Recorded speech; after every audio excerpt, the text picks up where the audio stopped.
കുഞ്ഞിപ്പെണ്ണ അങ്ങനെ സ്കൂളിൽ പോയി തുടങ്ങിയ പിന്നെ വീട്ടിലെ പണികളൊന്നും തീരുന്നില്ല കേട്ടോ. കാരണം രാവിലെ മോളെ കൊണ്ടുവന്ന് വിട്ടിട്ട് തിരിച്ച് ഞാൻ വന്നു കഴിയുമ്പോഴേക്കും എനിക്ക് ആകെ മൂഡ് ഓഫ് ആയിരിക്കും. കുഞ്ഞിപ്പെണ്ണില്ലാണ്ട് ഇവിടെ വന്ന് കയറുമ്പോൾ എനിക്ക് അപ്പടി വിഷമമായിരിക്കും. പിന്നെ ആ വിഷമത്തിൽ ഞാൻ കുറേ നേരം ഇവിടെ വന്നിരിക്കും. അത് കഴിഞ്ഞ് വീട്ടിലേക്കൊക്കെ ഒന്ന് വിളിച്ച് സമാധാനമായി പിന്നെ പണിയൊക്കെ ചെയ്ത് കഞ്ഞിയും കറിയും മാത്രം വെച്ച് കഴിയുമ്പോഴേക്കും കുഞ്ഞിപ്പെണ്ണെ വിളിക്കാൻ പോകുള്ള സമയമാവും. 11:45 കഴിയുമ്പോഴേക്കും ഞാൻ പതുക്കെ ഇവിടെ നിന്ന് ഇറങ്ങും കേട്ടോ. എന്നിട്ട് കുഞ്ഞിപ്പെണ്ണെ വിളിച്ചോണ്ട് ഞങ്ങൾ തിരിച്ചു വരുമ്പോഴേക്കും ഒരു മണി ഏകദേശം 1 മണി ആവാറായിട്ടുണ്ടാവും. ഈ നട്ടുച്ചയ്ക്ക് അങ്ങോട്ടും ഇങ്ങോട്ടും നടക്കണ കാരണം എനിക്ക് 2 ദിവസം നല്ല തലവേദനയായിരുന്നു. കാരണം ഞാനിവിടെ വന്നിട്ട് അങ്ങനെ പുറത്തോടെ ഇറങ്ങി ഉച്ചയ്ക്കൊന്നും ഇങ്ങനെ വെയിലടിച്ച് അങ്ങനെ നടക്കാറില്ല.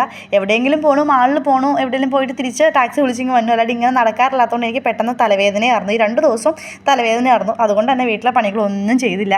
ഇന്നെനിക്ക് ഇഷ്ടംപോലെ പണികളുണ്ടായിരുന്നു. അതുകൊണ്ട് തന്നെ പൊന്നിസ് ഇറങ്ങിയപ്പോൾ തന്നെ ഞാൻ എൻ്റെ പണികളൊക്കെ തുടങ്ങി.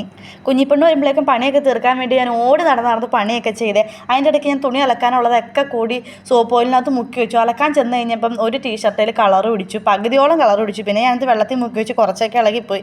അവരെത്തേണ്ട സമയമായപ്പോഴും എത്താത്തതുകൊണ്ട് വിളിച്ചു നോക്കിയപ്പോൾ അത് KFC ആളുടെ ആളാണ്.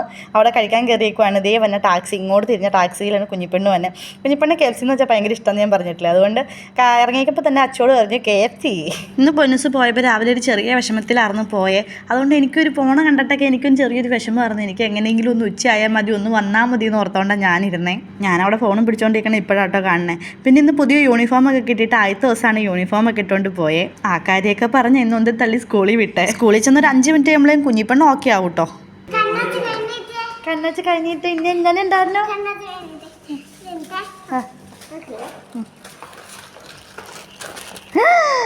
ഇത് കുഞ്ഞാമ്മച്ചിക്കാണോ? എൻ്റെ പുല്ല് ആളെ എനിക്കുള്ള പൊതിയൊക്കെ ആയിട്ടായിരുന്നു വന്നേ. സത്യം പറഞ്ഞാൽ കുഞ്ഞിലെ കുഞ്ഞിലല്ല ഇപ്പോഴും കുസൃതിയൊക്കെ കാണിക്കുമ്പോൾ ഞാൻ പറയുമായിരുന്നു കുഞ്ഞിപ്പെണ്ണ് സ്കൂളിലൊക്കെ പോയിട്ട് വേണം എനിക്കൊന്ന് സമാധാനമായിട്ടിരിക്കുകയെന്ന്. പക്ഷേ അങ്ങനെയൊന്നുമല്ല. കുഞ്ഞിപ്പെണ്ണ് സ്കൂളിൽ പോയി കഴിയുമ്പോൾ നമുക്ക് സമാധാനമല്ല, സമാധാനക്കേടായിട്ടാണ് നമ്മളിരിക്കുന്നത്. ഓരോ ദിവസം എന്തൊക്കെയാണോ പഠിപ്പിക്കുകയും ചെയ്യിപ്പിക്കുകയൊക്കെ ചെയ്യണം. അന്നു നമുക്ക് വാട്സപ്പിൽ പിള്ളേർ വീട്ടിലെത്തുമ്പോഴേക്കും അത് നമുക്ക് ഇട്ട് തരും. ഇന്നിപ്പോൾ ആമയുടെയും മോളിൻ്റെയും കഥയായിരുന്നു. 2 ടീച്ചേഴ്സ് ആമേൻ്റെ മോളിന് വേഷമൊക്കെ കെട്ടിയിട്ടായിരുന്നു കഥയൊക്കെ പറഞ്ഞു കൊടുക്കണേ. അതിൻ്റെ പെയിൻ്റ് അടിക്കാൻ തന്നിട്ടുണ്ടായിരുന്നു.